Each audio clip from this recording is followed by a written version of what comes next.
love that last picture. Well, the 54th annual Grammy Awards are now officially in the books, but of course the entire event really overshadowed by the death of Whitney Houston. Well, our media and music consultant Bruno del Granado was at the Staples Center for the show. He joins us now via phone. And Bruno, the death of Whitney Houston overshadowed the Grammys, did it not? Yes, Paula. Good evening, Paula and Rob. Everything was overshadowed. The minute news broke via Twitter yesterday at 3:55 Pacific Standard Time, everything basically went into this weird twilight zone where people thought it was just a rumor. Then the next thing was, is it true? Is the Clive Davis party, which she was supposed to sing at, is that going to be canceled? And what's going to happen for the show? So everything went into a tailspin just because we're talking about Whitney Houston. This is royalty. This was America's sweetheart.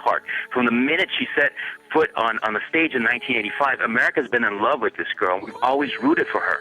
And right from the beginning, we saw the tribute pour in. LL Cool J was the host last night. He didn't waste any time kind of setting the tone that this was, in a way, still Whitney's night. Oh, yes. He struck the right tone as he paid tribute to Whitney without letting her tragic passing overshadow the event, Rob. Her daughter. And Jennifer Hudson, just phenomenal, stunning tribute to Whitney. She just an amazing performance right there, but you could tell that she was emotional as well. Seems like she might be the one to carry that torch next. Yes, she was the only one who could possibly attempt to cover I Will Always Love You. She did a great job, Paula, but she could not top Whitney's vocal prowess on this. You could see it from the stage. Jennifer was nervous, but even then, Whitney was just so amazing vocally. It's so impossible to top her. You could imitate her, but you can never duplicate her. It was nice to see a real singer up there. Whitney was a true talent, so was Jennifer. She did nail it, though. Let's talk about the rest of the night beyond. Obviously, the passing of Whitney Houston.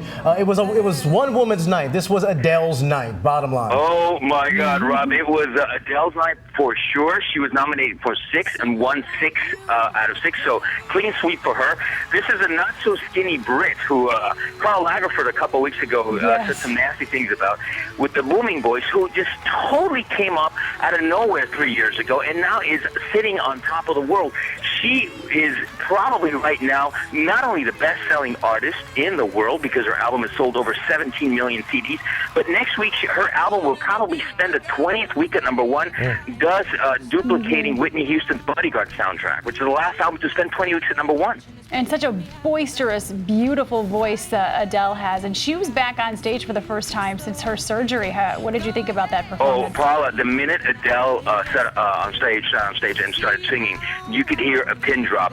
Even the Twitter chatter stopped. Everybody just for 3.5 minutes was glued. Their eyes were just watching this girl singing, and she totally tore the place up. It was incredible. Her song "Rolling in the Deep" is amazing. It's such a tremendous song about heartbreak, and people love her because her words are so real, and that comes across when you see her sing live.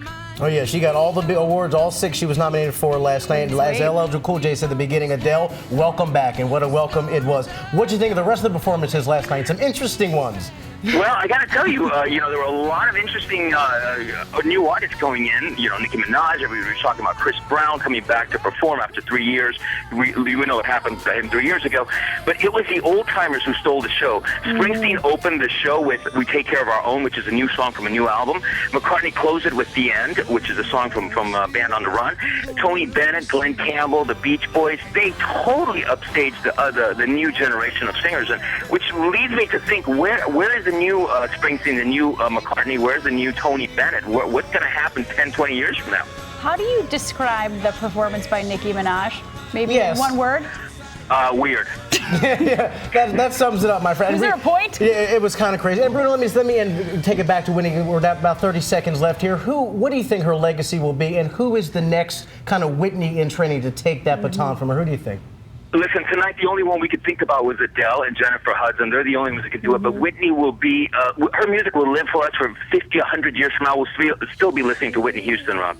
Absolutely. A true talent and a legend, as so many before her gone way, way too soon. Bruno, we know you're there in the airport. Thank you for joining us in the middle of the night here. As always, we appreciate it. Bruno del Granado. Thank you, Rob. Have a safe flight home, my friend. Thank you, Paul. Thank you, Rob. Thank you.